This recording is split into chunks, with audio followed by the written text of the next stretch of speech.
Bienvenue à Minuit Mystère. Ce soir, nous nous glissons discrètement au cœur de St. Mary Mead, où une tasse de thé tranquille cache un terrible secret. Dans la femme du vicaire qui servait le thé, Mademoiselle Marple écoute, observe et attend que la vérité remonte à la surface. Regardez sous la lumière d'une lampe ou avec votre tasse du matin, dites « le nous ci-dessous » et que le mystère commence. Le soleil venait à peine de se lever sur St. Mary Mead, projetant un or pâle sur les toits de chaume et les haies soigneusement taillées, que le village s'éveilla au doux murmure du matin. Les oiseaux gazouillent parmi les pommiers, et une légère brise apporte le parfum du pain frais de la boulangerie du coin. C'était, en apparence, une matinée ordinaire, mais, comme souvent dans les villages tranquilles, l'ordinaire cachait ses particularités. Miss Marple, perchée dans son fauteuil préféré près de la fenêtre, ajustait ses lunettes et contemplait le jardin baigné de rosée. Son tricot reposait sur ses genoux, inactif pour l'instant, tandis que son esprit errait dans les méandres de la vie de la petite ville. Elle observait Madame Cartwright livrer des œufs au boucher, le jeune Timothy Barrow poursuivre un chat errant dans le chemin, et la femme du pasteur, Eleanor Pritchard, traverser la rue avec la précision de quelqu'un qui mesure chaque pas avant de s'engager. Ce fut Eleanor qui arriva, sans prévenir, mais dont le visage trahissait l'urgence qui se cachait derrière son calme. « Bonjour, Miss Marple, » dit-elle, un tremblement sous son calme habituel. « Puis-je entrer ? J'ai quelque chose à vous dire. » Miss Marple laissa son tricot de côté, comme toujours lorsqu'un visiteur apportait plus que les banalités habituelles. « Bien sûr, ma chère. Asseyez-vous. Quoi qu'il en soit, nous trouverons une tasse de thé pour que ce soit plus facile d'en parler. » Eleanor s'affala sur la chaise d'en face, serrant contre elle un petit mouchoir brodé. Ses yeux, un peu trop écarquillés, se tournèrent vers la fenêtre, comme pour vérifier que personne n'avait été témoin de son arrivée. « C'est vraiment étrange, » murmura-t-elle. « Il y a eu un incident au presbytère. Je ne sais pas trop comment l'expliquer. » Miss Marple hocha la tête, laissant les paroles de son visiteur se calmer avant d'insister doucement. « Commencez par le commencement, ma chère. Chaque détail compte, même les plus insignifiants. » Éléanor prit une inspiration tremblante et parla d'une voix basse mais pressante. C'était juste après le petit déjeuner. J'avais versé l'équipe Maud-Marie venait d'entrer dans son bureau et, à mon retour, je l'ai trouvée allongée par terre, parfaitement immobile. Et il y avait cette tasse à thé, dit-elle, les doigts tremblants tandis qu'elle soulevait la porcelaine délicate, renversée comme si elle avait été renversée à la hâte. Puis j'ai remarqué autre chose, une lettre, glissée sous le buffet, adressée d'une main, que je ne connaissais pas, je ne sais plus quoi faire. Miss Marple examina la tasse, remarquant la légère trace de thé sur le bord, et la façon dont le coin de la lettre avait été plié avec un soin presque cérémoniel. Le symbolisme était subtil, mais elle ne l'ignorait pas. L'emblème domestique de la tasse de thé était perturbé, une lettre cachée, le secret sous-entendu.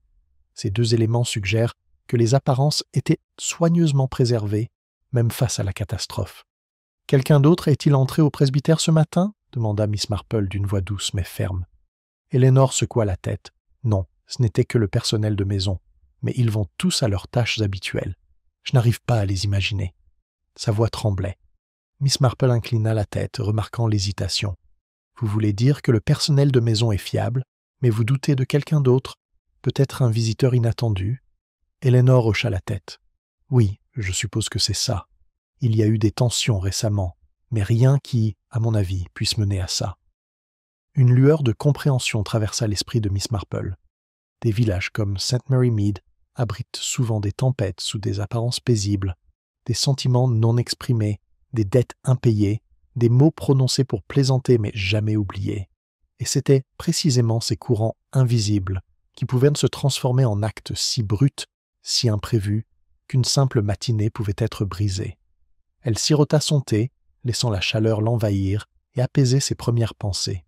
« Dites-moi, Eleanor, avez-vous remarqué quelqu'un se comporter de façon inhabituelle ces derniers jours? Peut-être un ami, un paroissien, ou quelqu'un venu lui rendre visite sous couvert de courtoisie ?» Eleanor se tordit les mains, les yeux brillants. « Voici mademoiselle Linton, la maîtresse de chœur. Elle semblait étrange hier, nerveuse, me dis-je. Et puis M. Phelps, du village voisin, s'attarda plus qu'il n'aurait dû, s'enquérant de la santé du vicaire. J'ai ignoré cette remarque, mais maintenant Miss Marple se pencha en arrière, tendant l'oreille.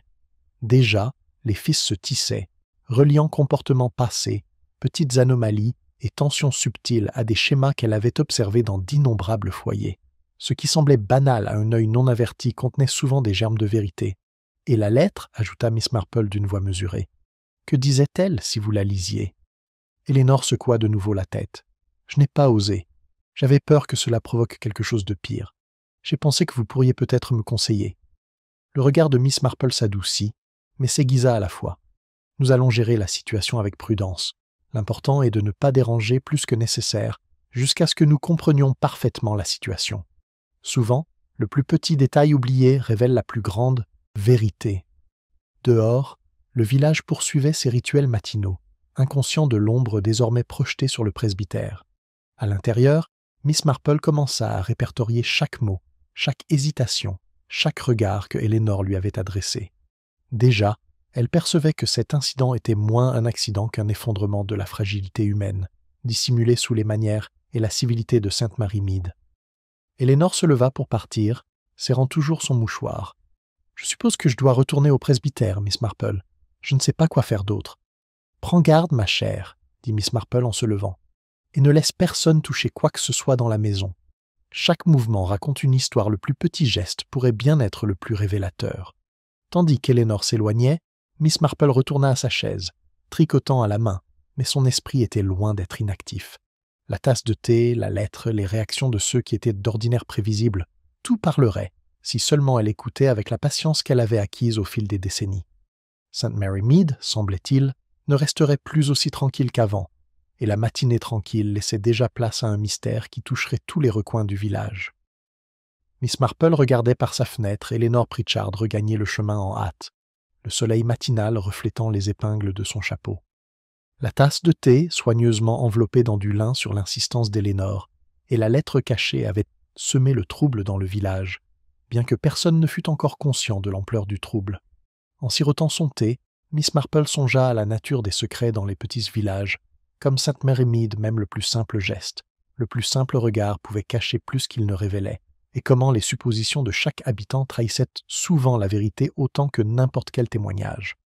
En milieu de matinée, la nouvelle était parvenue à Madame McGillicuddy, qui s'était confiée à son cercle de bridge à la salle paroissiale.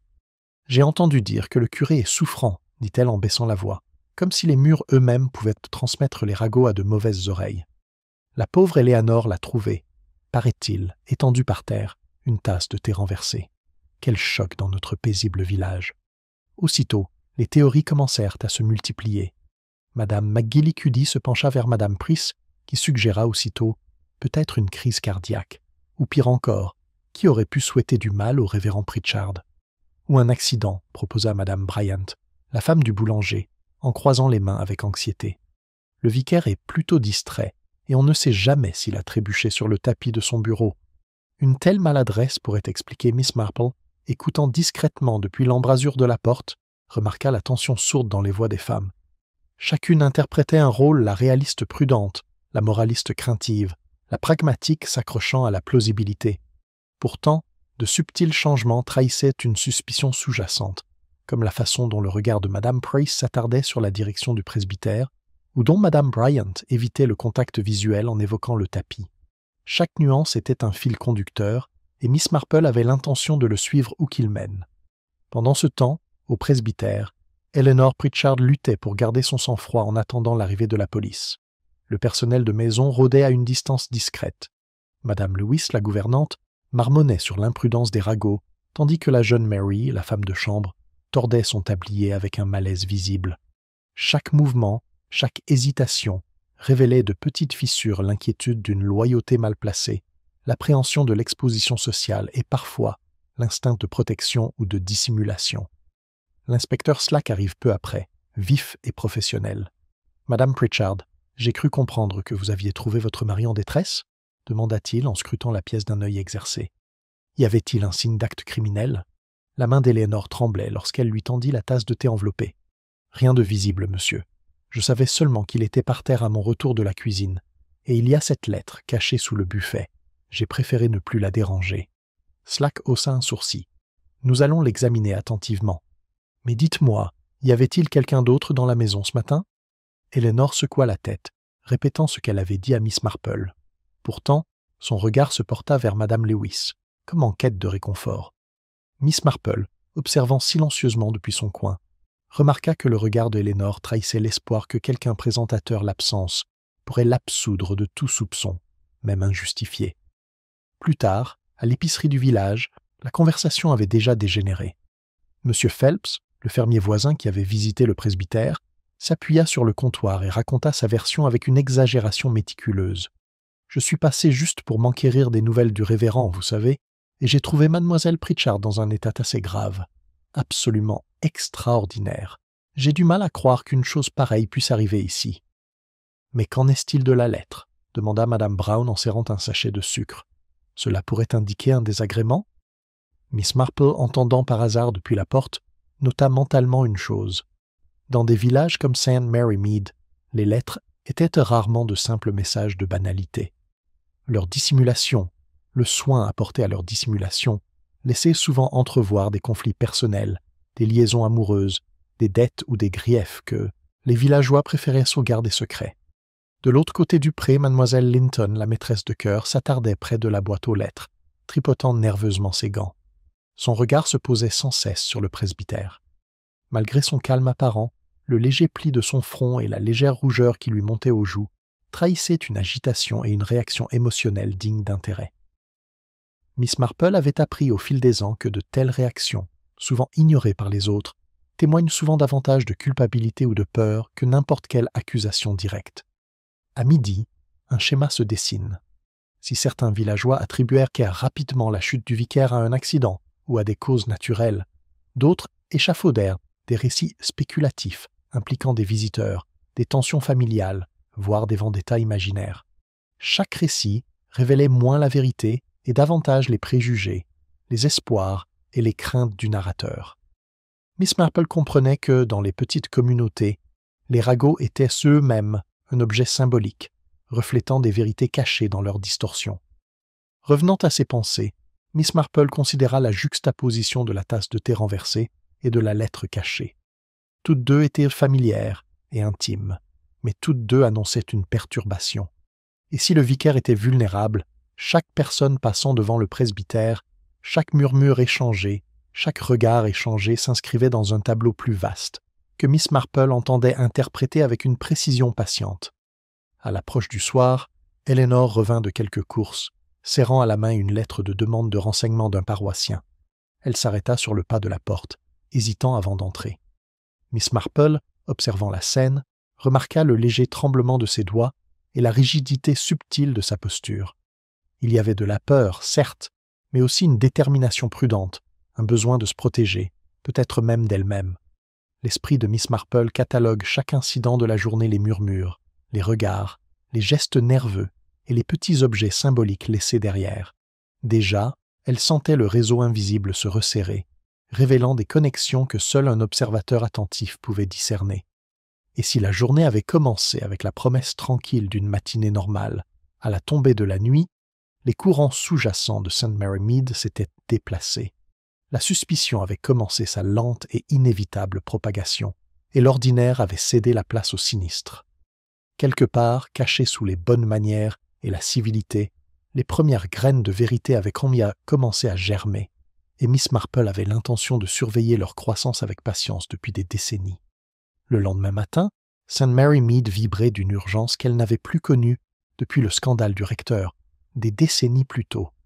Le presbytère, d'ordinaire un lieu d'ordre serein, semblait maintenant suspendu dans une atmosphère d'appréhension.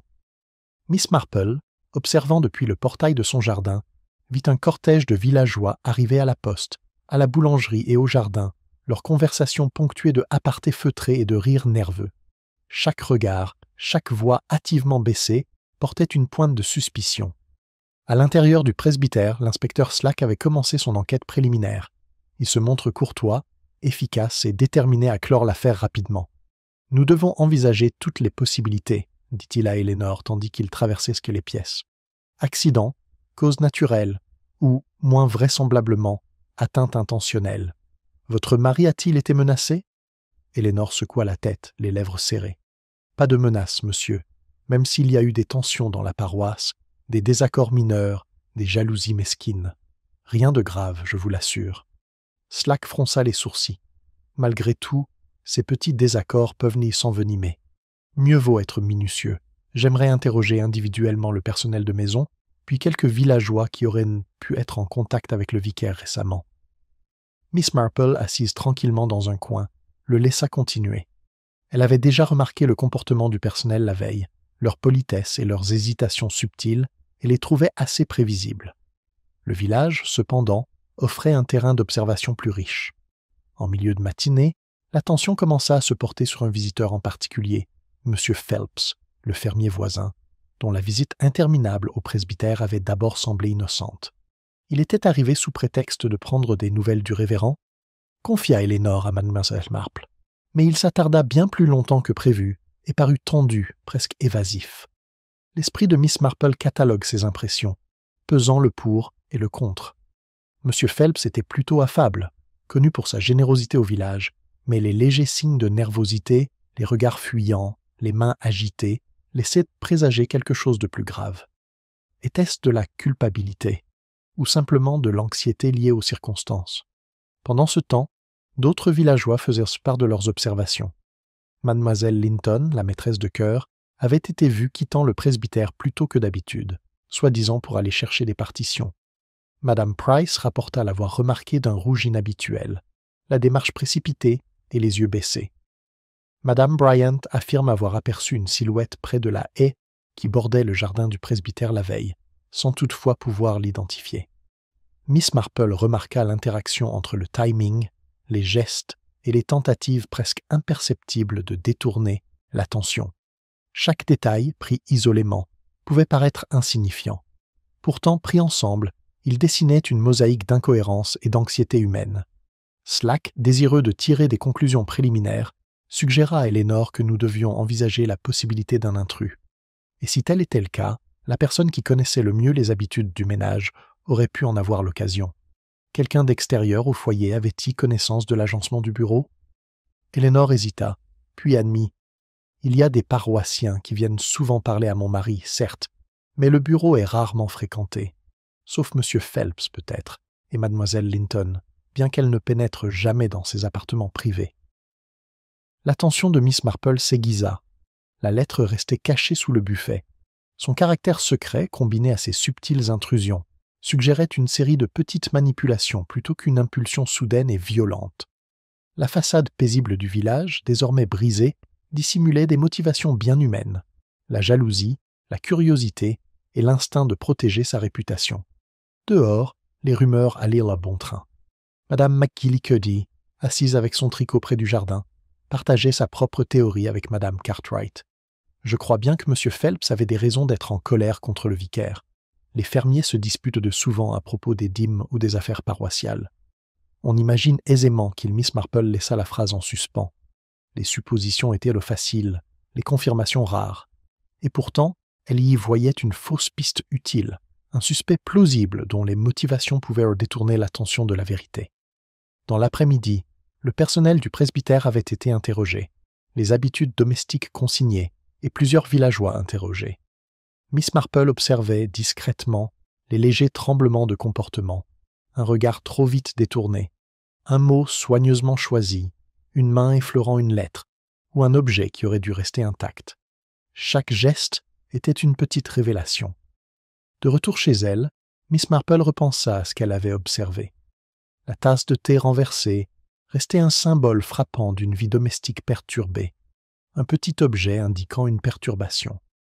La lettre cachée suggérait un secret, peut-être un chantage, ou du moins des informations sensibles que quelqu'un souhaitait protéger.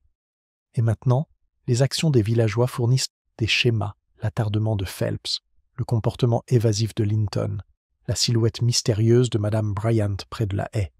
Elle comprit que si Slack pouvait se contenter du premier suspect évident, les observations de M. Phelps-Hare révélaient une situation plus complexe. Il ne suffisait pas de se fier à la peur, aux apparences ou aux rumeurs. La vérité exigeait une déduction minutieuse, une attention patiente et une compréhension subtile de la nature humaine. Alors que le crépuscule tombait sur St. Mary Mead, les ruelles silencieuses et les fenêtres éclairées par les lanternes semblaient presque sereines, mais une vague de suspicion s'était installée. Miss Marple, tricotant avec persévérance, sentit les premiers fils de clarté se tisser, reliant gestes, rythme et symbolisme en un motif cohérent, que seule une attention particulière pouvait révéler.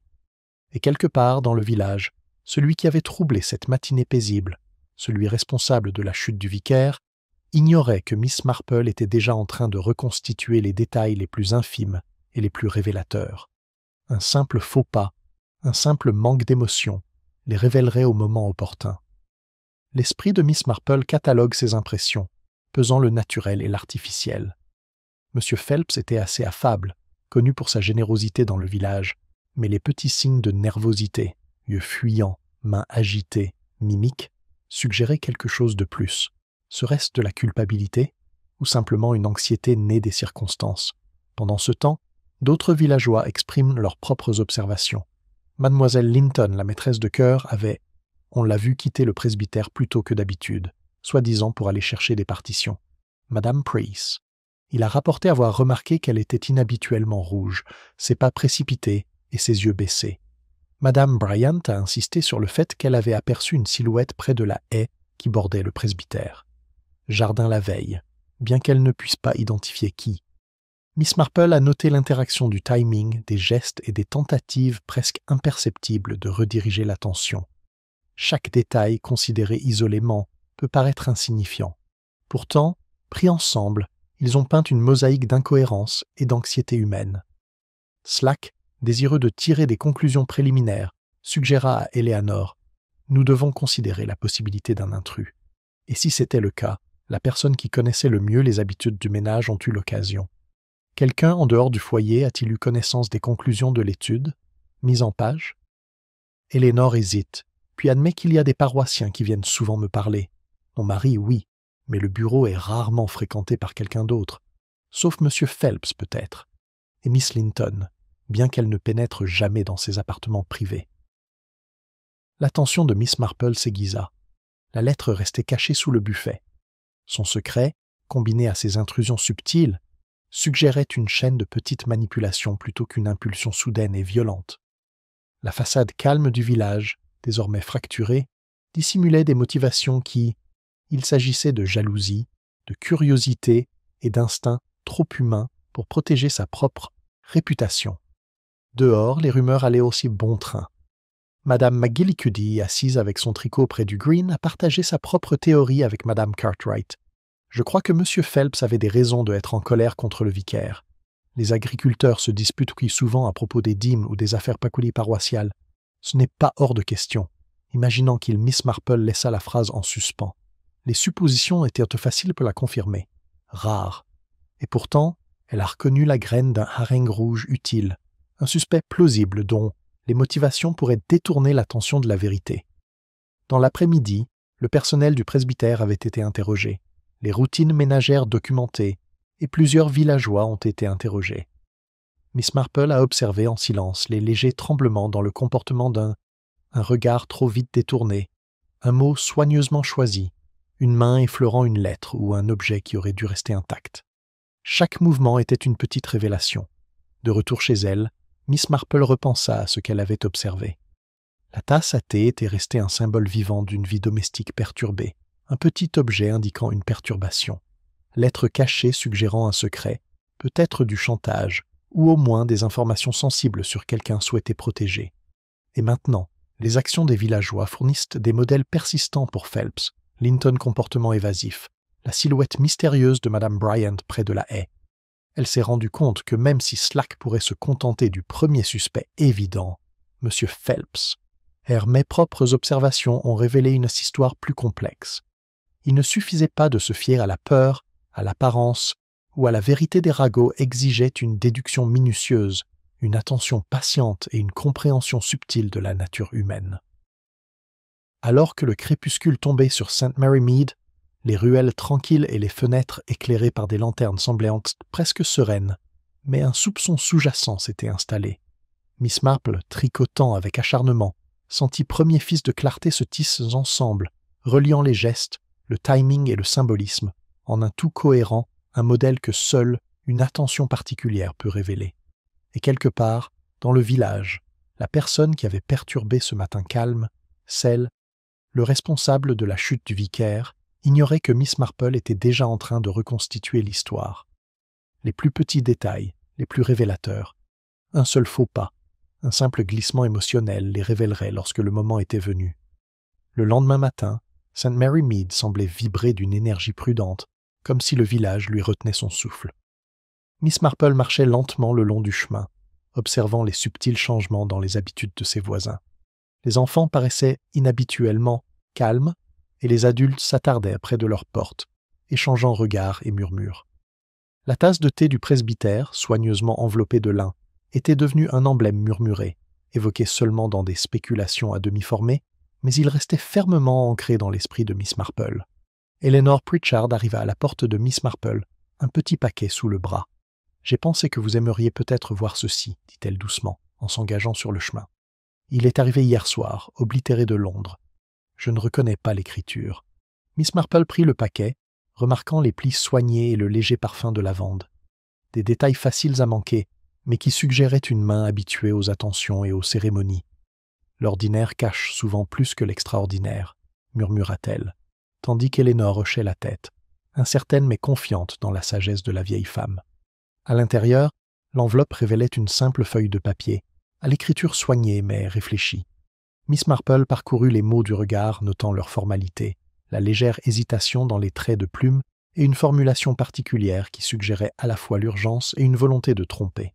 Quelqu'un souhaitait transmettre un avertissement ou une menace, mais avec prudence, dit-elle.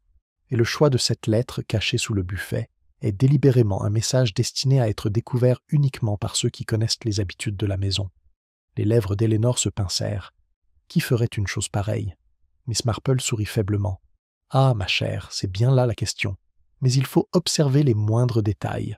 Souvent, le geste humain, nerveux, négligent ou trop prudent, en dit plus que les mots. » Plus tard, Miss Marple passa devant le presbytère, et son regard remarqua un étrange aménagement le long de l'allée du jardin.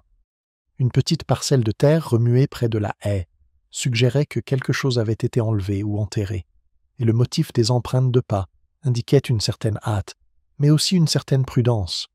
Elle s'accroupit et remarqua les subtiles empreintes de semelles de chaussures, l'une étroite, l'autre délibérée, l'autre plus large, peut-être plus lourde. Le jardin, comme la tasse à thé et la lettre, commençait à raconter une histoire. À l'intérieur du presbytère, l'inspecteur Slack examina la tasse de thé et la lettre, avec un mélange de curiosité et d'impatience. « Cela semble inoffensif, » remarqua-t-il en tapotant doucement la porcelaine. « Mais mademoiselle Marple, croyez-vous vraiment que de telles broutilles aient de l'importance ?»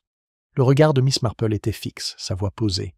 Les petits objets ont souvent un poids qui dépasse leur taille apparente. Une tasse de thé renversée, une lettre cachée, un morceau de terre retourné, autant de symboles d'intention et de comportements humains. Les ignorer, c'est ignorer l'histoire elle-même. Slack hocha poliment la tête, mais sans conviction, reportant son attention sur la maisonnée. Pendant ce temps, les murmures des villageois continuaient à pourrir se répéter. On vit mademoiselle Linton, la maîtresse de chœur, s'attarder de nouveau près de la boîte aux lettres, cette fois serrant contre sa poitrine une liasse de partitions. Ses yeux se posèrent sur le presbytère, écarquillés d'appréhension, mais elle ne s'approcha pas. Mademoiselle Marple remarqua son hésitation, la tension subtile dans son maintien, et le regard nerveux qu'elle lança vers le presbytère, signe de malaise, masquant une émotion plus délibérée. M. Phelps arrive au presbytère plus tard dans la matinée, officiellement pour vérifier l'état de santé du révérend Pritchard. Pourtant, sa visite fut ponctuée de regards vers les fenêtres du bureau et la haie, comme s'il scrutait le paysage à la recherche d'une variable inaperçue. Mademoiselle Marple, observant à distance discrète, remarqua le mouvement incessant de son poids, le bref serrement de ses poings et la rapidité de sa sortie à l'approche d'un passant.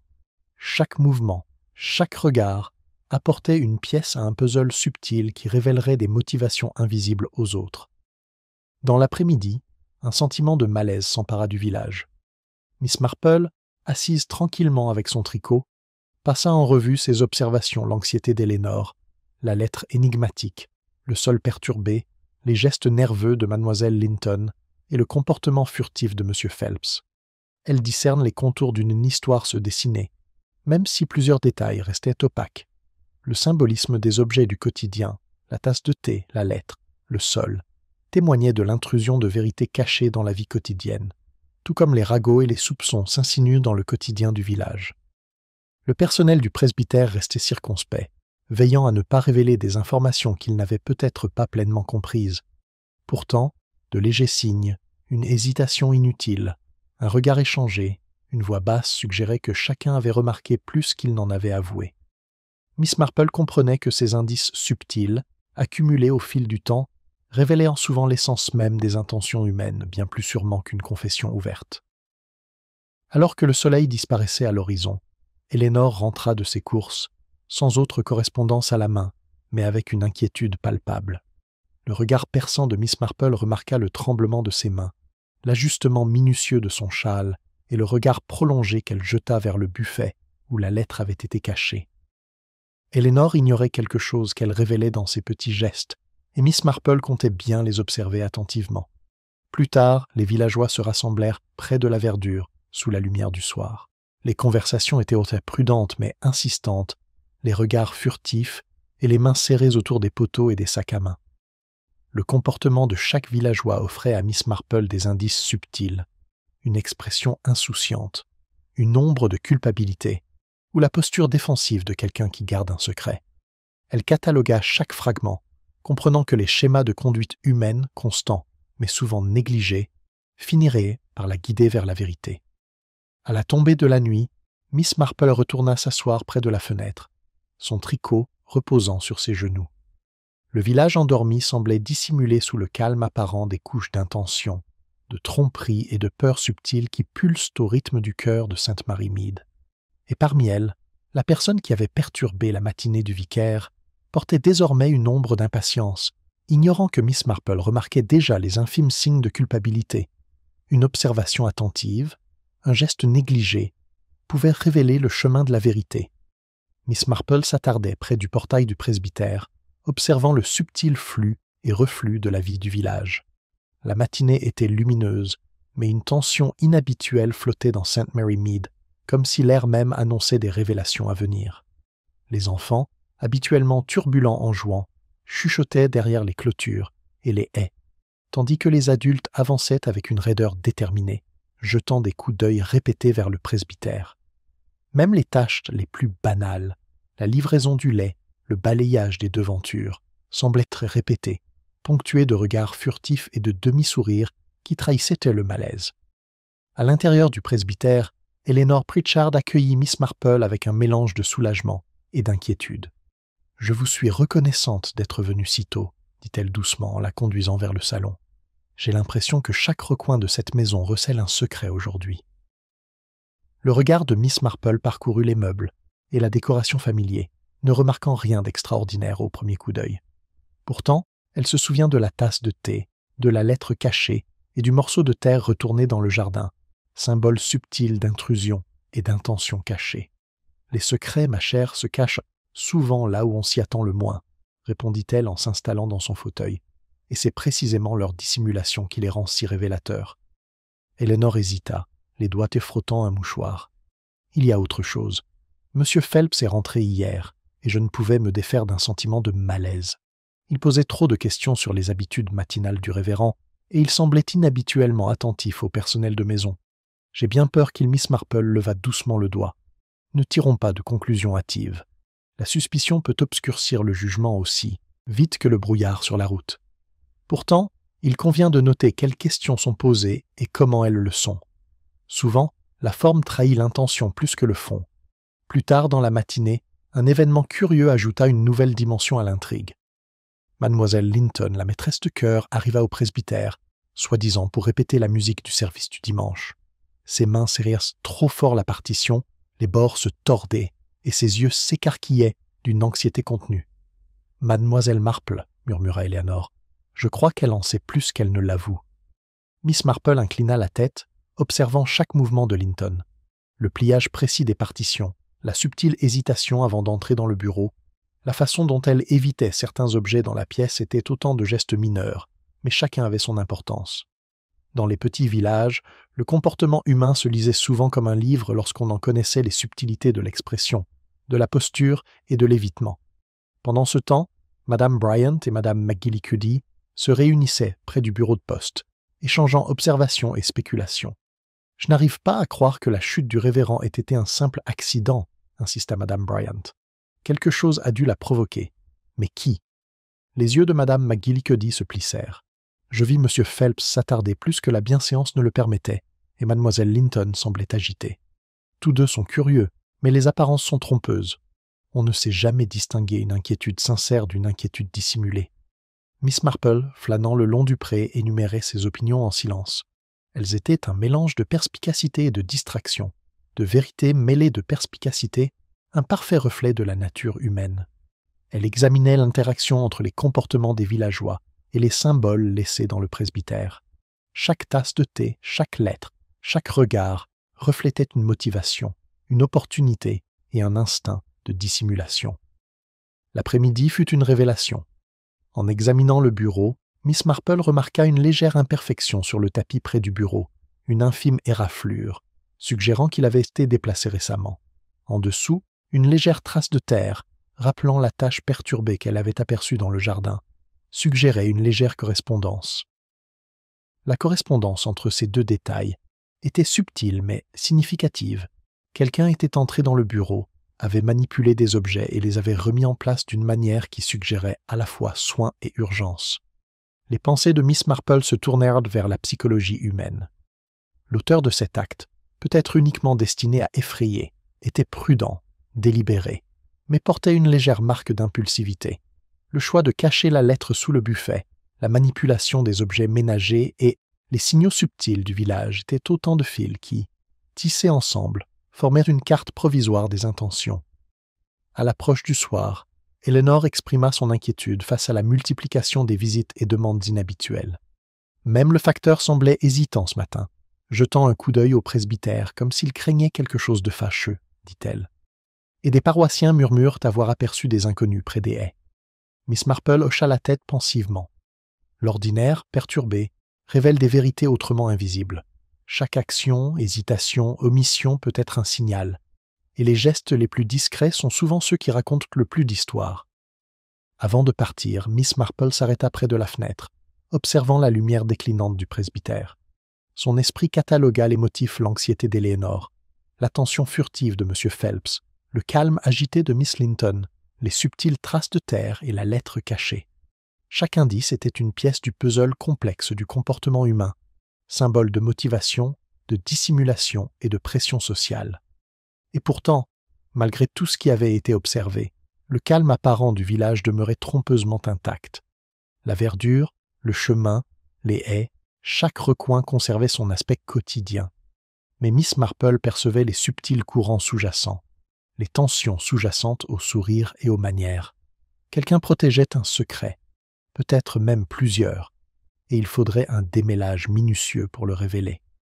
Alors que la nuit tombait sur St. Mary Mead, les lanternes projetaient de longues ombres sur les rues. Dans ces ombres, de légers mouvements, des regards furtifs, des pas hésitants, le froissement du papier laissait entendre que le village était loin de dormir. Et, assise près de la fenêtre, Miss Marple sentait que les fils cachés commençaient à converger, promettant que la prochaine révélation serait aussi inévitable que révélatrice. Miss Marple rentra au presbytère juste au moment où le soleil de fin d'après-midi baignait le salon, projetant de longues ombres qui dansaient sur les murs. Eleanor Pritchard était assise près de la fenêtre, une tasse de thé serrée dans ses mains, les jointures pâles. « Je ne peux m'empêcher de penser que tout le monde cache quelque chose, » murmura-t-elle presque pour elle-même. « Même ceux en qui nous avons le plus confiance. » Miss Marple inclina la tête. « En effet, ma chère, la nature humaine n'est pas toujours aussi transparente qu'on le souhaite. Parfois, la plus petite hésitation, le plus bref regard, le plus subtil geste peuvent trahir des intentions que les mots obscurcissent. » La porte d'entrée s'ouvrit brusquement, et M. Phelps entra, s'excusant sur le seuil. « J'ai entendu dire que le révérend se reposait, et je souhaitais m'enquérir en personne, dit-il, bien que sa mâchoire crispée et ses rapides mouvements du regard trahissent une tension qui dépasse la simple inquiétude. Le regard de Miss Marple s'attarda sur lui. « Entrez, M. Phelps. Nous parlions justement de la difficulté d'interpréter le comportement humain en période de stress. » Son regard se porta sur la tasse de thé que Eleanor tenait, puis sur la lettre cachée, toujours glissée sous le buffet, bien qu'Eleanor n'ait pas signalé sa présence. Un léger froncement de sourcils se dessina sur son front. « Eh bien, le stress peut faire agir les gens bizarrement, » répondit-il en se balançant d'un pied sur l'autre, comme s'il hésitait à avancer ou à reculer. Avant que Miss Marple puisse en dire plus, Miss Linton arriva, sa partition serrée contre sa poitrine. Son visage était pâle, et le tremblement de ses mains suggérait qu'elle ne s'attendait pas à trouver quelqu'un. « Je voulais voir le révérend au sujet de la répétition de la chorale du dimanche, » balbutia-elle, même si sa façon d'éviter de croiser le regard suggérait une tension sous-jacente. Miss Marple remarqua immédiatement l'anxiété contenue d'Elénor, l'agitation furtive de M. Phelps et le calme nerveux de Mademoiselle Linton. Chacun témoignait d'un dosage précis des émotions, révélant des motivations et des secrets encore cachés. « L'un d'entre vous désire-t-il du thé ?» demanda Miss Marple d'un ton léger. Mais cette offre relevait davantage d'un doux instrument d'observation des réactions que d'une simple hospitalité. Elénor hésita, M. Phelps hocha poliment la tête, et Miss Linton accepta avec une raideur à peine contenue. La façon dont chacun maniait la tasse, le placement délicat sur la soucoupe, et même le subtil évitement du contact visuel, tels étaient les petits signes révélateurs que Miss Marple énumérait avec patience et précision. Tandis qu'il s'installait, Elénor prit la parole la première. « J'ai remarqué, la semaine dernière, que Mademoiselle Linton semblait distraite. Il lui arrive d'éviter mes questions sur les arrangements de la chorale ou l'emploi du temps du révérend. Quant à M. Phelps, il s'est montré exceptionnellement attentif, s'attardant souvent près du bureau et posant des questions pointues sur les habitudes du vicaire. » Les doigts de Mademoiselle Linton se crispèrent sur sa tasse de thé, tandis que M. Phelps s'agitait, mal à l'aise. Mademoiselle Marple attendit, laissant le malaise s'apaiser, consciente que le silence laissait souvent la vérité transparaître à travers des expressions et des mouvements subtils. « Je ne peux pas nier, dit enfin Mademoiselle Linton, la voix légèrement tremblante, que je me suis inquiétée. J'ai remarqué une lettre livrée il y a quelques jours, adressée au révérend, et je craignais qu'elle ne soit porteuse de mauvaises nouvelles. Je voulais simplement m'assurer de son bien-être. »« Et M. Phelps ?» demanda doucement Miss Marple. Il s'éclaircit la gorge, les mains jointes. « Je ne suis qu'un voisin, soucieux de la sécurité du vicaire.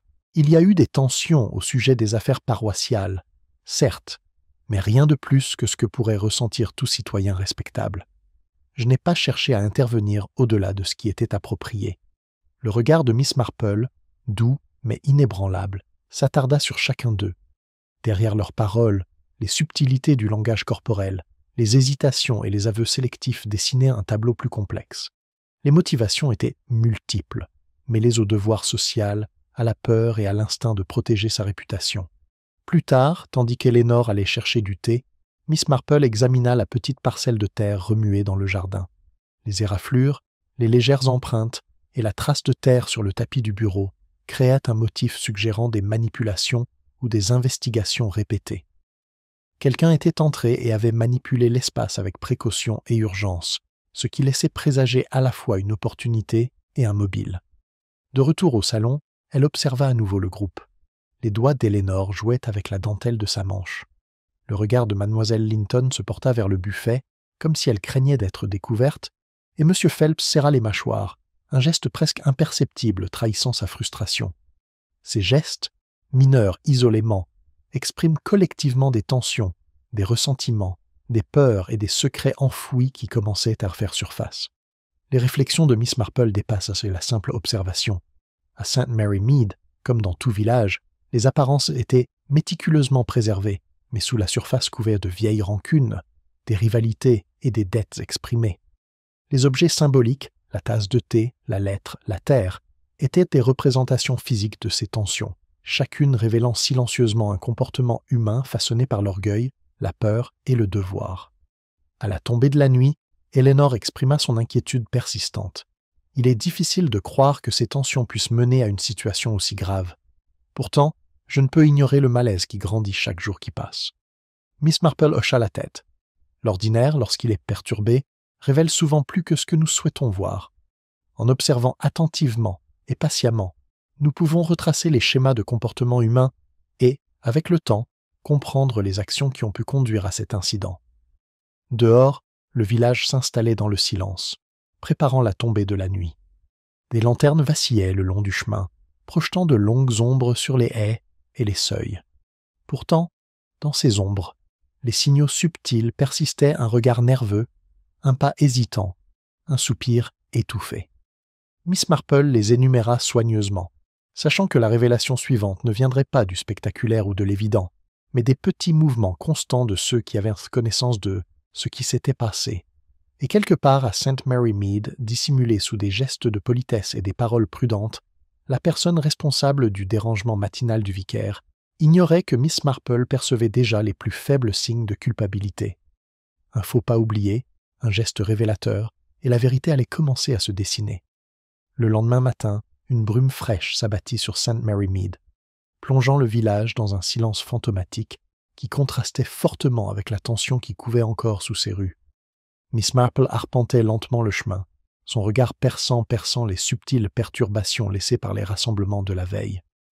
Les enfants étaient absents du parc, et même le facteur avançait avec une lenteur inhabituelle, jetant des coups d'œil répétés vers le presbytère. Le rythme habituel de la vie villageoise avait été rompu, et les échos de la suspicion se faisaient plus forts. Miss Marple arriva au presbytère juste au moment où Eleanor Pritchard ouvrit la porte, l'air tendu. « Miss Marple, il s'est passé quelque chose, » murmura-t-elle en jetant un regard hésitant vers le bureau. « Un colis est arrivé ce matin, adressé au révérend. Il est ouvert, mais je n'y ai pas touché. » À l'intérieur, l'enveloppe reposait sur le bureau, son contenu partiellement déplié. Une feuille de parchemin portait un message énigmatique, des lignes inclinées, soigneusement écrites, un avertissement formulé avec formalité, mais pourtant percutant par ses insinuations. Le regard de Miss Marple parcourut le papier avec une attention experte, notant la légère tache sur le bord, une empreinte digitale peut-être, bien que faible, et le pli subtil qui indiquait que quelqu'un l'avait manipulé à plusieurs reprises. « Ce n'est pas une communication ordinaire, » observa doucement Miss Marple. Elle a été placée délibérément là où elle se trouverait, mais avec suffisamment de précaution pour éviter d'être détectée par une personne inattentive. On souhaite qu'un message particulier n'atteigne que ceux qui savent regarder. Les mains d'Eleanor tremblèrent légèrement. Mais qui ferait une chose pareille? Et pourquoi? Miss Marple réfléchit attentivement à la question, consciente que les motivations étaient multiples. La peur, la jalousie, le devoir et les obligations sociales s'entremêlent dans la trame silencieuse du village. « Nous devons observer les réactions, » répondit-elle. Le comportement humain, lorsqu'il est anxieux ou coupable, reste rarement entièrement dissimulé. Peu après, un brouhaha dans le jardin attira leur attention. M. Phelps était arrivé, l'air tendu et maître de lui, portant un colis. « J'ai reçu ceci du facteur et j'ai jugé prudent de l'apporter directement, » dit-il. Pourtant, la façon dont ses doigts serraient le paquet trahissait l'urgence, une impression proche de la peur. L'attention de Miss Marple s'aiguisa. L'enchevêtrement de ces petits gestes, livraison de colis, manipulation nerveuse et observation sélective, était plus révélateur que n'importe quel aveu verbal. Chaque symbole, chaque geste prudent, était un fil conducteur dans le réseau complexe des intentions humaines. Miss Linton apparut peu après, les mains tremblantes, tenant une partition. « J'ai remarqué l'enveloppe tout à l'heure, » admit-elle en jetant un rapide coup d'œil vers le bureau. « Je n'y ai pas touché, même si je craignais que quelqu'un ne le fasse.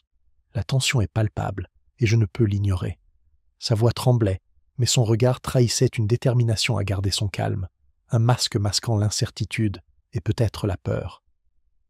Tandis que les trois se rassemblent, Eleanor parla d'une découverte mineure mais troublante dans le bureau. Le tapis avait été légèrement déplacé pendant la nuit, révélant une tache de terre correspondant à la zone perturbée dans le jardin. Miss Marple s'agenouilla, examinant le tapis et les légères traces de pas. L'alignement ne suggérait pas une négligence, mais un mouvement délibéré et prudent, suggérant à la fois une opportunité et une intention. « Le schéma est révélateur, » murmura-t-elle. « Quelqu'un était revenu, peut-être pour récupérer ou déposer quelque chose, et a pris soin de laisser le moins de traces possible. Pourtant, l'instinct humain, surtout lorsqu'il est question de secret, laisse inévitablement une faible trace. » La matinée avançait, les visiteurs s'intensifiant, chaque arrivée s'accompagnant de signaux subtils. Madame Bryant remarqua une ombre près de la haie. Madame McGillicuddy décrivit une nervosité inhabituelle chez les nouveaux venus du village. Mademoiselle Marple énuméra chaque déclaration, évaluant sa plausibilité par rapport aux signatures psychologiques révélées par leurs gestes et leurs hésitations. Dans l'après-midi, une nouvelle tension s'empara du presbytère. Eleanor avoua qu'une seconde lettre, moins formelle, était arrivée et en dévoilait le contenu, menaçant mais vague, destiné à perturber plutôt qu'à informer. La symétrie de ce nouveau message avec les incidents précédents suggérait une manœuvre délibérée, une tentative de manipulation, d'intimidation ou de tromperie. Miss Marple observa la réaction de M. Phelps, son brusque sursaut, le bref durcissement de sa mâchoire. Elle remarqua les mains tremblantes et le regard détourné de Miss Linton. L'interaction de ces réactions, chacune révélant une émotion, au-delà des mots prononcés, lui permet de réduire le champ des mobiles plausibles. L'un d'eux, Thémo, peut-être qu'une troisième partie, invisible, tentait de construire un récit de culpabilité tout en cachant le véritable instigateur. De retour au bureau, Miss Marple remarqua un petit emblème au coin de la dernière lettre, une fleur légèrement gravée, pressée avec précision. Le symbolisme, songea-elle, était souvent plus éloquent que le contenu des mots. À St. Mary Mead, fleurs, lettres et même tasses à thé pouvaient véhiculer des messages d'avertissement, d'intention ou d'accusation, codés dans les objets du quotidien. À l'approche du soir, le presbytère semblait tendu par l'impatience. Les ombres du soleil couchant s'abattaient sur le tapis, le bureau et les lettres cachées, soulignant le bouleversement de la vie quotidienne provoqué par ces subtiles intrusions. L'esprit de Miss Marple retraçait les fils qu'elle avait observés, l'anxiété d'Eléanor, les gestes prudents de M. Phelps, le calme nerveux de Miss Linton, la terre, la tasse de thé, les lettres. Chacun était un symbole, chacun un indice, et ensemble, ils formaient un schéma d'intention qui commençait seulement à se révéler. Et quelque part au-delà des murs du presbytère, la personne responsable de ces événements troublants avançait avec prudence, ignorant que Miss Marple avait déjà commencé à reconstituer la délicate séquence de gestes, d'objets et de comportements humains qui finiraient par révéler la vérité. Un geste oublié, un faux pas dans son sang-froid suffirait. Le lendemain matin, l'air de St. Mary Mead était frais, comme un début d'automne, chargé d'un léger parfum de feuilles mortes et d'un parfum persistant de rosée matinale. Miss Marple se dirigea vers le presbytère avec un calme délibéré, son esprit cataloguant les observations des jours précédents, la tasse de thé, les lettres cachées, le sol remué et les gestes subtils qui en avaient révélé plus que des mots ne le pourraient. Chaque petit détail avait été méticuleusement noté, formant une carte complexe du comportement humain qu'elle était maintenant prête à tester. Eléanor Pritchard ouvrit la porte, pâle mais résolue. « Mademoiselle Marple, pensez-vous que nous comprenons mieux ce qui se passe ?» Miss Marple lui offrit un sourire doux. « Nous le sommes, ma chère. Mais comprendre est différent de révéler. Parfois, il faut tendre un piège délicat, laisser la nature humaine se révéler et attendre que la vérité éclate. » Dans le salon, Miss Marple disposa la tasse de thé sur le buffet, la plaçant légèrement de travers comme par accident. Elle plia les lettres sans les serrer, les laissant visibles mais non lues, et fit signe à Eléanor de s'asseoir près d'elle. « Il faut laisser l'ordinaire perdurer, tout en observant la réaction de l'extraordinaire, » expliqua-t-elle doucement. Bientôt, M. Phelps arriva, apparemment pour s'enquérir des progrès du révérend. Mademoiselle Marple observa attentivement son entrée, notant l'angle précis de ses épaules, la rapidité avec laquelle il ajustait son chapeau et le mouvement incessant de son poids. Chaque mouvement trahissait une sensibilité à l'environnement, comme s'il évaluait les réactions plutôt que de les interagir. Miss Linton la suivit de peu, serrant sa partition. Son regard se porta sur la tasse de thé, puis sur les lettres, et elle hésita avant de s'installer dans un fauteuil.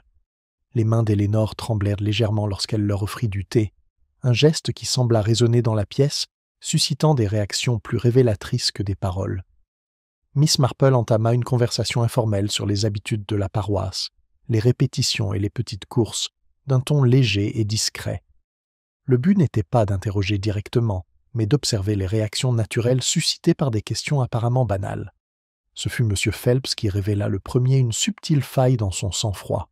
Une question sur le bureau du vicaire, qu'il avait inspecté précédemment, fit tressaillir sa main, une brève interruption dans sa posture soigneusement contrôlée. Le regard de Mademoiselle Marple s'adoucit, remarquant les signes fugaces de tension, le bref évitement des lettres sur le buffet, le serrement de la mâchoire, l'hésitation avant de répondre. La réponse de Mademoiselle Linton fut tout aussi révélatrice, quoique plus mesurée. Elle ajusta les partitions à plusieurs reprises, les yeux fixés au sol un peu trop longtemps. Chaque micro-geste, le léger déplacement du poids, la brève déglutition, la crispation des doigts, était un signal psychologique, une confession subtile transmise sans parole.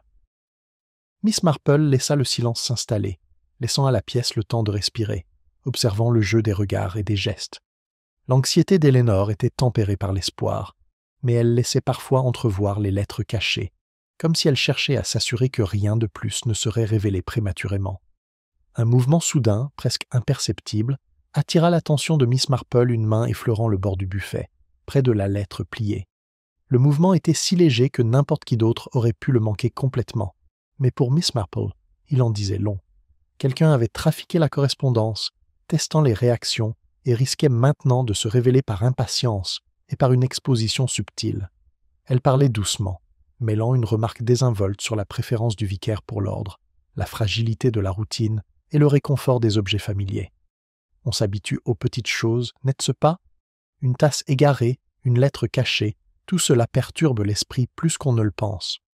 Aussitôt, M. Phelps se raidit, plissant les yeux un bref instant.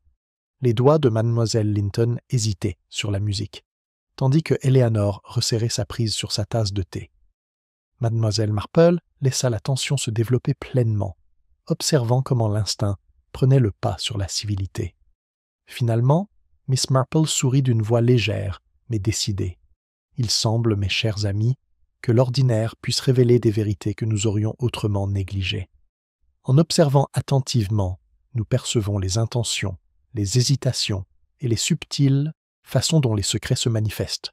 Et maintenant, le temps est venu pour ces petits signes de parler clairement. » Les réactions se cristallisèrent d'ouïe sous ses yeux.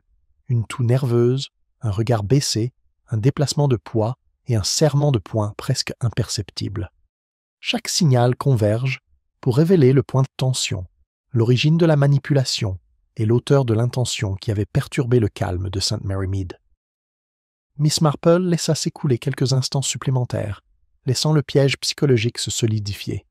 Elle avait tendu une toile douce, une tasse de thé, des lettres, des sollicitations désinvoltes. La nature humaine, avec toute sa prévisibilité sous pression, avait réagi de la même manière. L'identité de l'individu responsable du dérangement matinal du vicaire, des lettres cachées et des subtiles manipulations était désormais claire, rendue évidente par une suite de gestes infimes, mais révélateurs.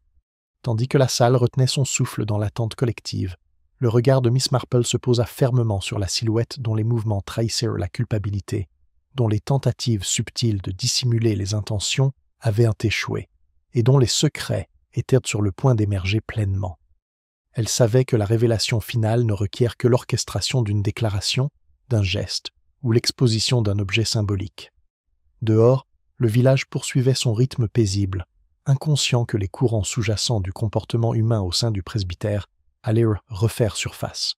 Dans ce calme, Miss Marple pressentait que l'acte final, la révélation de la vérité, était imminent. Miss Marple se leva lentement de sa chaise, la pièce baignant dans un silence d'attente. La tasse de thé, les lettres, le tapis des faits et les gestes subtils des personnes présentes avaient amené l'énigme à un point où le silence pourrait parler plus clairement que les questions. Eleanor Pritchard se pencha en avant, les mains jointes sur ses genoux, son regard passant de Miss Marple aux deux autres occupants de la pièce. M. Phelps était tendu, tous ses muscles en alerte, tandis que Miss Linton jouait légèrement avec sa partition, les doigts tremblants. « Mes chers amis, » commença doucement Miss Marple, d'une voix calme mais ferme. « Nous avons observé une série de perturbations mineures au cours de la semaine écoulée. De petits gestes, des objets symboliques et, plus révélateurs encore, des réactions à l'ordinaire qui révèlent l'extraordinaire. Je crois que chacun d'entre vous a remarqué ces schémas et ces incohérences, consciemment ou inconsciemment. » Elle fait un geste vers la tasse de thé sur le buffet, légèrement de travers, et les lettres pliées. La matinée du vicaire fut perturbée par une série d'actions délibérées, une tasse renversée, une lettre cachée et un bureau soigneusement manipulé. Ce n'était pas un hasard. Quelqu'un cherchait à perturber, à intimider et à masquer ses propres motivations sous un vernis de civilité. Les lèvres d'Eleanor s'entr'ouvrirent, laissant échapper un léger halètement, tandis que M. Phelps s'agitait, mal à l'aise, en jetant un coup d'œil aux lettres. Les mains de Mademoiselle Linton se crispèrent sur sa musique, les yeux écarquillés. Miss Marple continue d'un ton doux, presque enjôleur. « Observez, si vous le voulez bien, l'indice le plus simple, la trace de terre sous le tapis du bureau, qui correspond au carré de jardin récemment perturbé. Cela indique que quelqu'un est entré dans le bureau, a déplacé des objets et les a remis en place avec précaution, mais aussi précipitamment. Considérez maintenant, les lettres toutes deux ont été délibérément placées pour être retrouvées, mais manipulées d'une manière qui trahit l'anxiété et le désir de contrôle de l'expéditeur. Enfin, observez vos réactions. Miss Marple s'accorde une pause, laissant la tension monter dans la salle. Une personne ici ne pouvait garder son sang-froid face à l'ordinaire. Un regard trop rapide, un geste trop délibéré, une main effleurant les lettres au mauvais moment. Tous ces petits signes sont plus révélateurs que n'importe quel aveu oral. Les mains d'Eleanor tremblaient visiblement, mais elle ne dit rien. M. Phelps serra les mâchoires, son regard se portant brièvement sur Mademoiselle Linton. Celle-ci ajusta de nouveau sa musique, jetant un coup d'œil nerveux aux lettres pliées. Le regard de Mademoiselle Marple parcourut la pièce, notant les subtiles variations de tension et de mouvement. Il est rare de voir un comportement humain mis à nu aussi clairement, poursuit Miss Marple. Pourtant, l'ordinaire, lorsqu'il est perturbé, possède une remarquable capacité à révéler la vérité. C'est dans ces petits signes que nous trouvons la réponse. La personne qui a orchestré ces perturbations, qui a manipulé les lettres, manipulé le bureau et tenté de détourner les soupçons, cette personne est présente ici, maintenant. Son regard se posa enfin sur Mademoiselle Linton. Vous, ma chère, étiez prudente, certes, et votre intention était subtile, mais l'instinct humain de dissimulation, combiné au moindre manque d'attention, a révélé vos actions. Les lettres, la tasse de thé, les mouvements dans le bureau, tout cela était des signes. Et lorsque vous avez revu la tasse de thé et les lettres aujourd'hui, les gestes révélateurs n'ont pu être entièrement dissimulés. Les doigts de Mademoiselle Linton hésitèrent sur les partitions. Ses lèvres s'entr'ouvrirent, une légère rougeur lui monta aux joues. « Je voulais seulement le prévenir, balbutia-t-elle. Je ne voulais effrayer personne, mais je pensais que les lettres lui parviendraient sans encombre, sans incident. » Miss Marple secoua doucement la tête. L'intention et la conséquence sont souvent deux choses distinctes. L'acte lui-même, bien que délibéré et apparemment anodin, perturba la paix et sema la peur. C'est là, ma chère, le nœud du problème. M. Phelps relâcha un souffle qu'il avait retenu et se détendit légèrement, réalisant qu'il avait été mal jugé. Eleanor expira, la tension se relâchant dans ses épaules. Miss Marple reporta son attention sur les objets symboliques. La tasse de thé, maintenant droite, les lettres et la légère trace de terre, tout s'alignait pour révéler le schéma du comportement humain, de ses intentions et de ses erreurs de jugement. Ainsi, conclut Miss Marple, c'est la manipulation minutieuse d'objets ordinaires, combinée à des actions humaines subtiles et à la dissimulation des motivations, qui a provoqué la perturbation du presbytère. L'ordinaire, comme nous l'avons vu, est souvent le plus révélateur. Et c'est par l'observation patiente et la reconnaissance des tendances humaines que la vérité se révèle. Mademoiselle Linton hocha lentement la tête, le poids de la reconnaissance s'abattant sur elle. « Oui, je comprends maintenant. Je vois comment ces petits gestes, que je croyais sans conséquence, en ont révélé plus que je ne le pensais. » Miss Marple sourit doucement. « Nous sommes tous faillibles, ma chère, et les petits gestes sont souvent plus éloquents que les mots. Le village retrouve son rythme paisible, mais cela nous rappelle que même les actes les plus ordinaires peuvent avoir des conséquences extraordinaires. Dehors, les ombres de la fin d'après-midi s'étendaient le long du chemin, mais à l'intérieur du presbytère, la tension s'était dissipée. Les fils cachés avaient été démêlés, et le village, malgré tous ses secrets et ses complexités, pouvait désormais retrouver son rythme familier et mesuré. Les premiers frissons du soir s'installèrent sur St. Mary Mead, dessinant sur le chemin de longues ombres qui s'étendaient sur les haies soigneusement taillées. Miss Marple regagna lentement son cottage, repensant aux événements de la semaine écoulée. Le village, serein en apparence, avait subi un léger bouleversement, et pourtant, sous la surface, une transformation s'était amorcée, une transformation qui perdurait dans le cœur et l'esprit de ses habitants. Eleanor Pritchard sortit du presbytère, les épaules enveloppées de son châle. « Merci, mademoiselle Marple, » dit-elle doucement, son regard reflétant un mélange de soulagement et de tension persistante. « Je ne saurais exprimer ma gratitude pour votre perspicacité.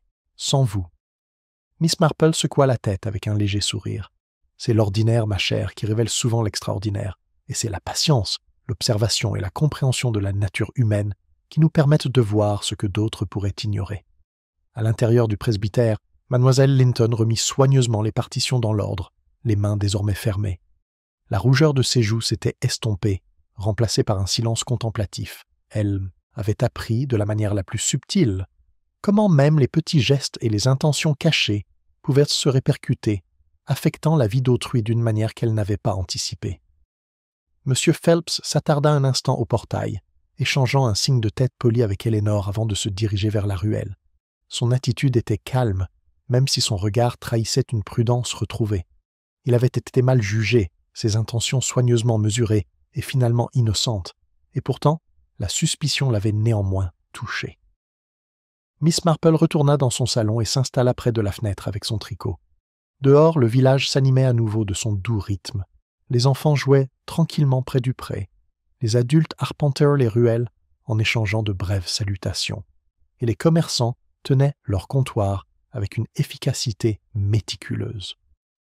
Pourtant, un courant subtil subsistait, les ragots. La conscience et la reconnaissance tacite que la vie ordinaire de St. Mary Mead avait été, un bref instant, perturbée par la révélation de vérités cachées. Elle repensa à la tasse de thé, autrefois renversée, puis soigneusement remise sur son buffet, les lettres qui avaient suscité l'appréhension, puis placées dans leurs enveloppes et au tapis dérangé, remis en place. Chaque objet avait servi de symbole, de rupture avec la routine, de signe d'intention cachée et, finalement, de chemin vers la révélation. Eleanor s'arrêta près de la fenêtre, son regard s'attardant sur le chemin menant au presbytère. « Je suppose que le village ne sera plus jamais comme avant, » murmura-t-elle.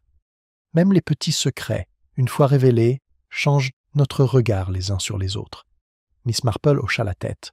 En effet, chacun apprend de ses erreurs, et même les gestes les plus discrets, la plus petite erreur de jugement, sont porteurs d'enseignements pour nous tous. Ce qui était caché au grand jour a été découvert, et pourtant la vie continue. Le vicaire se rétablira, les lettres seront conservées en lieu sûr, et la tasse de thé restera un rappel de la fragilité des apparences. Dehors, Madame McGillicuddy et Madame Bryant échangèrent des hochements de tête prudents en traversant le green. Elles avaient assimilé les subtiles leçons de la semaine, observé attentivement, peser le pour et le contre, et reconnaître que l'anodin en apparence avait souvent une signification profonde. Leurs propres ragots avaient évolué, tempérés par la conscience que les apparences peuvent être trompeuses et que le comportement humain est rarement aussi simple qu'il le paraît. Miss Marple, tricotant tranquillement près de la fenêtre, s'autorisa une dernière réflexion. À St. Mary Mead, comme dans tous les villages, la vie reprenait son cours, mais les événements avaient laissé une trace indélébile. Des secrets avaient été dévoilés, des motivations comprises et l'ordinaire, retrouvé, mais avec la conscience que sous des apparences sereines, la nature humaine restait complexe, souvent impénétrable. Elle jeta un coup d'œil vers le buffet où reposait la tasse de thé, les lettres soigneusement pliées à côté. Objets, gestes et interactions humaines avaient conspiré pour révéler la vérité. L'ordinaire avait parlé, et l'extraordinaire avait été révélé, discrètement mais résolument. La douce voix d'Éléonore interrompit sa rêverie. « Crois-tu que le village pardonnera ses transgressions ?» Le regard de Miss Marple demeurait fixe, doux mais inébranlable. Le pardon vient avec la compréhension, et la compréhension vient de l'observation. St. Mary Mead perdure, peut être modifiée, mais pas détruite. On apprend de manière subtile, et souvent, les leçons de la folie humaine sont plus durables que le châtiment.